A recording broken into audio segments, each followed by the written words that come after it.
नमस्कार, कैसे हो आप लोग। आपको मैं 5 क्वेश्चन देता हूं, इससे आप जज करना कि आपकी प्रिपरेशन कैसी है। जिन बच्चों ने क्लास ले लिया है उसका ये रिवीजन है, उसका एक टेस्ट है कि आप ढंग से इसको कर रहे हो कि नहीं। अगर नहीं कर रहे हो तो बाबा तुम पढ़ नहीं रहे हो, तुम लोग टाइम वेस्ट कर रहे हो और फालतू का ये फैला रखा है तुमने कि मैं तैयारी कर रहा हूँ, मुझे अपनी ड्रीम जॉब चाहिए। नहीं हो पाएगा। जो क्लास ले चुके हैं और वो अगर आंसर नहीं दे पा रहे हैं, और जो अभी फर्स्ट टाइम ये लेक्चर को देख रहे हैं, और उनके लिए ये भी टेस्ट है कि आपको कितना आता है। आपको पता चलेगा कि ये ऐसे क्वेश्चन है जो कि बहुत सिंपल क्वेश्चन है, जो एग्ज़ाम में आते रहते हैं, और आपको अगर नहीं आ रहा है तो आपको बहुत ज़्यादा मेहनत करनी है। तो चलो ये 5 क्वेश्चन देखो। पहला क्वेश्चन देखो, इंडियन एसोसिएशन की शुरुआत किसने की थी। पहला क्वेश्चन है। दूसरा question, HRA Hindustan Republic association की शुरुआत किसने की थी। तीसरा क्वेश्चन, जो सिग्मो डांस है वो किस राज्य से रिलेट करता है। सिग्मो डांस किस राज्य में किया जाता है। 3 क्वेश्चन हो गए। चौथा क्वेश्चन, विटामिन ए का साइंटिफिक नेम क्या है। पांचवा क्वेश्चन, जो लखनऊ में 1857 में जो विद्रोह हुआ था उसका नेता कौन था, उसको कौन लीड कर रहा था। ठीक है, ये 5 क्वेश्चन है। अगर आपको इसका आंसर पता है, वेरी गुड, आप रिवीजन कर रहे हो और आपकी प्रैक्टिस ठीक जा रही है। कंटिन्यू रहोगे, जीके पे कमांड आ जाएगी। अगर नहीं है तो आप मेहनत करो, जीके का सिलेबस कंप्लीट करो, प्रैक्टिस करवा रहा हूँ, प्रैक्टिस करो। ठीक है, तो चलो आज का लेक्चर शुरू करते हैं और देखते हैं कि आज जो मैं क्वेश्चन करवाने वाला हूँ वो कौन कौन से हैं। क्वेश्चन नंबर 1 देखो, which of the following is not a feature of food security. निम्नलिखित में से कौन खाद्य सुरक्षा की विशेषता नहीं है। आपको ये खाद्य सुरक्षा या फूड सिक्योरिटी पता होना चाहिए है क्या। देखो, जैसे कोई गरीब है, वो खाना वगैरह ढंग से, जो चावल है, गेहूं है, ढंग से खरीद नहीं पाता है, इतना गरीब है कि खरीद नहीं सकता है, तो एक योजना है, आपको ध्यान रखना है, प्रधानमंत्री गरीब कल्याण अन्न योजना। ठीक है, ये किससे रिलेटेड है, फूड सिक्योरिटी से रिलेटेड है। और ये जो योजना लाई गई है किस एक्ट के जरिए लाई गई है, national food security act 2013। National food security act 2013 में ये लेकर आया गया, और यहाँ पे कहा गया था कि भाई गरीबों को हम लोग बहुत ही कम दाम में, सब्सिडाइज रेट इसको बोलते हैं, 2 से 3 रुपए किलो में आपको चावल, ठीक है, गेहूं और दाल वगैरह सब मिल जाता है। तो ये बहुत ही सही चीज़ है, गरीब लोगों को मिल जाता है। तो ये 2 चीज़ याद रखना कि ये क्वेश्चन आता है कि ये किस एक्ट के जरिए। तो नेशनल फूड सिक्योरिटी एक्ट, योजना कौन सा है, पीएम गरीब कल्याण अन्न योजना। अब यहाँ से फूड सिक्योरिटी की जब बात हो रही है तो साथ ही साथ आप ये भी लिंक करो साथ में कि जो हमारे ये कंज्यूमर अफेयर जो मिनिस्टर हैं, ठीक है, कंज्यूमर अफेयर और फूड एंड डिस्ट्रीब्यूशन, ये प्रॉपर नाम है इस मिनिस्ट्री का। ठीक है, consumer affair and food and distribution ministry जो है किसके पास है, पीयूष गोयल जी के पास है। ये भी याद रखना है आपको, पीयूष गोयल। ठीक है, अब ये याद रखिए, अब पीयूष गोयल के पास एक ही मिनिस्ट्री नहीं है, 2 और है। एक टेक्सटाइल हो गया, ठीक है, और एक हो जाएगा कॉमर्स। ठीक है, कॉमर्स मिनिस्ट्री और टेक्सटाइल, याद रहेगा। अब इसका आंसर देखो क्या होगा। जैसे फीचर ऑफ फूड सिक्योरिटी है, तो फूड सिक्योरिटी अगर होगा तो अफोर्डेबिलिटी होगा। अफोर्डेबिलिटी का मतलब होता है कि कम दाम में उसको मिल जाएगा, तो होना चाहिए, अफोर्डेबिलिटी होगा।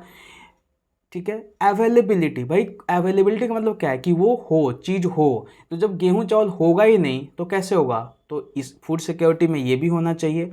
एक्सेसिबिलिटी, एक्सेस भी हो, मतलब वो जाके उसको ले पाए। ठीक है, तो एक्सेसिबिलिटी भी होनी चाहिए। तो ये तीनों चीज़ें तो फूड सिक्योरिटी में होनी चाहिए। क्या नहीं होनी चाहिए, एक्सेप्टेबिलिटी। ठीक है, तो राइट आंसर इसका हो जाएगा एक्सेप्टेबिलिटी, या हिंदी में बी ऑप्शन, स्वीकार्यता। ठीक है, क्वेश्चन नंबर 2 देखो, dash is created by the collision of convergent plate boundaries. अभिसारी प्लेट सीमाओं के टकराने से किसका निर्माण होता है।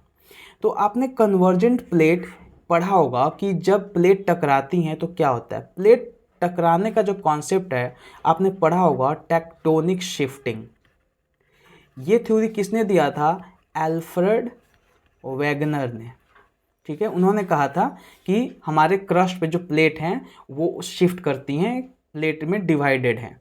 ठीक है, पहले पूरी एक धरती थी, उसको हम बोलते हैं पैंजिया, और पैंजिया किसको? जो लैंड था, और जो पानी था उसको पंथ लासा बोलते हैं।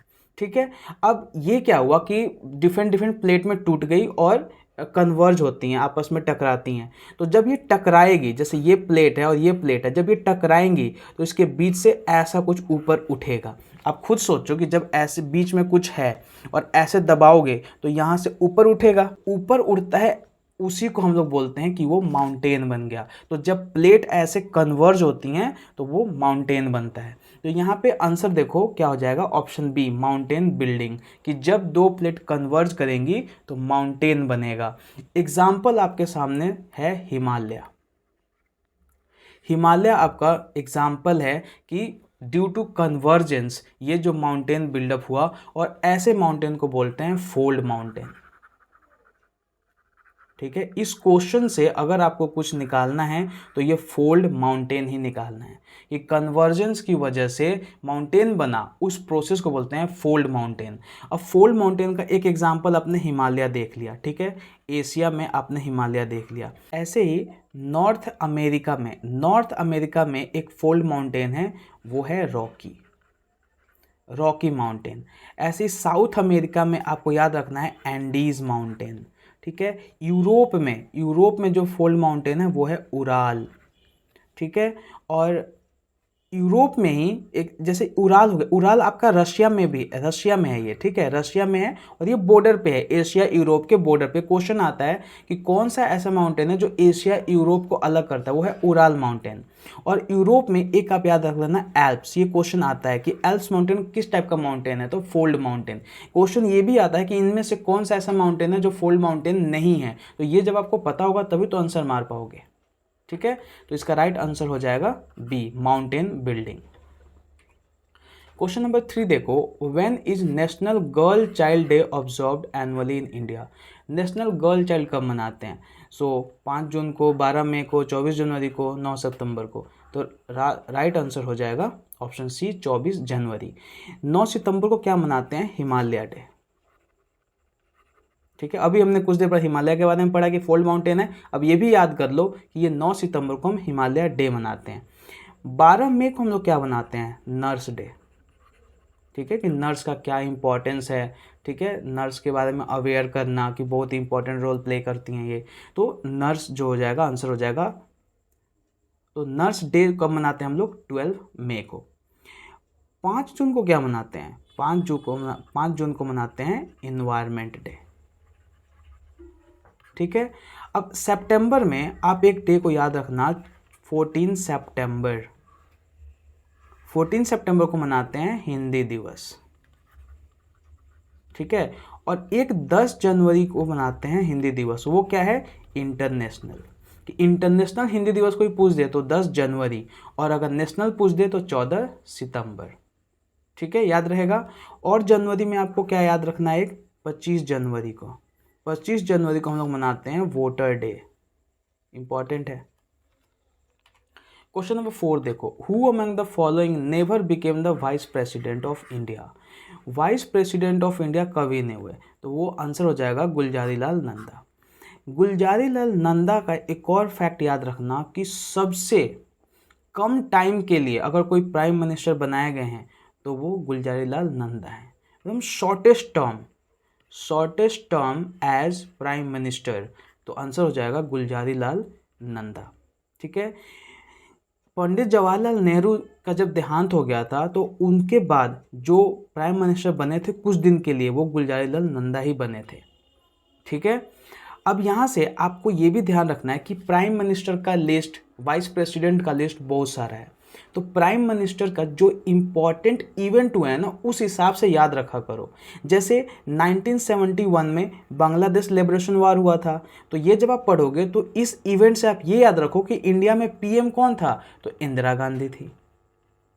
ठीक है, इस तरीके से याद करो पीएम, डायरेक्ट ऐसे रटने मत लग जाओ कि आज़ादी से लेकर अभी तक क्या है, इवेंट वाइज याद रखोगे तो वो दिमाग में रहेगा। ऐसे ही 1991 में क्या आया था, एलपीजी, लिबरलाइजेशन, प्राइवेटाइजेशन, ग्लोबलाइजेशन। उस वक्त कौन थे, नरसिम्हा राव। नरसिम्हा राव हमारे क्या थे, पीएम थे। जब 1965 में इंडो पाक वार हुआ था तब कौन थे, लाल बहादुर शास्त्री। तो इस तरीके से आपको याद करना है ये पीएम का जो लिस्ट है। ऐसे धीरे धीरे हम लोग खत्म कर जाएंगे, लेकिन आपको ही मैं आइडिया दे रहा हूँ कि जब भी कोई क्वेश्चन पढ़ रहे हो, कोई इवेंट आया, तो फटाक से गूगल सर्च कर लो कि इस टाइम पे पीएम कौन था। क्वेश्चन नंबर 5 देखो, Tapovan Vishnugad hydro electric project is located in. Tapovan Vishnugad hydro electric project कहाँ पे है, ठीक है। हाइड्रो इलेक्ट्रिक मतलब पानी से जो बिजली बनाया जाता है, उसके लिए जो प्रोजेक्ट है वो बड़े बड़े बांध पे, बड़ी बड़ी नदियों पे बनाया जाता है, तो वो कहाँ पे है, तो तपोवन विष्णुगाद कहाँ है, उत्तराखंड में, ठीक है। किस नदी पे है ये पूछता है, तो धौली गंगा, धौली गंगा नदी पे है ये, चामोली में, चामोली उत्तराखंड। तो ये देखो, इस तरीके से आपको ये याद करना है, क्योंकि अभी क्वेश्चन पूछ दिया है, ये क्वेश्चन ऑफ सेंटेंस फॉर्म में पूछ देगा कि वो कौन सा हाइड्रो इलेक्ट्रिक प्रोजेक्ट है जो धौली गंगा पे है, चामोली में है, तो आपको आंसर आना चाहिए। अब यहाँ से कुछ इंपॉर्टेंट हाइड्रो इलेक्ट्रिक प्रोजेक्ट आपको ध्यान रखना है। सबसे पहले क्या याद रखना है कि सबसे पहले हाइड्रो इलेक्ट्रिक प्रोजेक्ट जो है इंडिया में कब हुआ था, और जो इंडिया में था वही एशिया का पहला था, वो था सिद्रापोंग हाइड्रो इलेक्ट्रिक प्रोजेक्ट। कहाँ पे, दार्जिलिंग में। दार्जिलिंग कहाँ है, वेस्ट बंगाल में। और ये जो सिद्रापोंग हाइड्रो इलेक्ट्रिक प्रोजेक्ट है, ये किस नदी पे था, कोतवाली, हॉस्पिटल और बरबतिया। ये तीन जो वाटर स्ट्रीम है, इस तीनों को मिलके जो वाटर बना है, उस पे ये सिद्रापोंग जो हाइड्रो इलेक्ट्रिक प्रोजेक्ट है वो है सबसे पहला, एशिया का भी और इंडिया का भी। अब यहाँ से कृष्णा नदी के लिए दो इंपॉर्टेंट है, वो याद कर लो। एक है नागार्जुना, नागार्जुना, और एक है श्रीशैलम, ठीक है। और ये दोनों कहाँ पे है, आंध्र प्रदेश में, कृष्णा नदी पे। और याद कर लो सलाल, सलाल कहाँ है, जे&के में, किस नदी पे, चिनाब नदी पे। सारा इंपॉर्टेंट है, मैं बार बार कह रहा हूँ, सलाल हो गया। अब याद करो एक नथपा झाकरी, नथपा झाकरी, ये कहाँ है, हिमाचल प्रदेश में और सतलुज नदी पे है, ठीक है। ये इंपॉर्टेंट है, ये तो आप मिस नहीं कर सकते हो। तो ये थी आज की हमारी क्लास, कैसी लगी आपको, आपको बताना है और रिवाइज करो। आपको स्टार्टिंग में मैं डेली ऐसे ही क्वेश्चन पूछा करूँगा, ताकि पता तो चले आपको कि आप क्या कर रहे हो। आपको ये एहसास दिलाना भी ज़रूरी है, अदरवाइज़ आप सोचते हो कि तैयारी चल रही है, आसपास का इन्वायरमेंट आपका पढ़ाई वाला होता है तो करते हो, अदरवाइज़ आपको फील ही नहीं होता है। अगर आपका सिलेबस कंप्लीटेड है तो मॉक दो, मॉक से भी आपको पता चलता है कि आपकी एक्चुअली में क्या कंडीशन है, क्या लेवल है आपके प्रिपरेशन का। तो चलो ठीक है, मिलते हैं अगले लेक्चर में। Bye, thank you.